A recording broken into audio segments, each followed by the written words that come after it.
Remittance যুদ্ধ, হ্যাঁ, remittance যুদ্ধ হচ্ছে একজন বীর মুক্তিযোদ্ধার মতো। এ হচ্ছে দেশের লাই লড়াই করে। কিন্তু ওই রেমিটেন্স যুদ্ধে যখন দেশ ছাড়ি অন্য দেশে যাওয়ার লাই, নিজের দেশের লাই যুদ্ধ করবার লাই প্রস্তুতি লই গেছে, নিজের ফ্যামিলি ছাড়ি, ছেলে মেয়ে বউ বাচ্চা সবাই ছাড়ি যাইতেছে, ওই রেমিটেন্স যুদ্ধের রাস্তার মধ্যে গাড়ির থেকে নামাই কুদুম কেলানি কেলাইছে।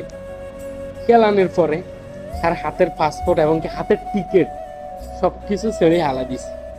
বাহ, এটা হচ্ছে রেমিটেন্স যোদ্ধারা সম্মান জানাইছে, সম্মান। স্যালুট আপনাদেরকে, স্যালুট।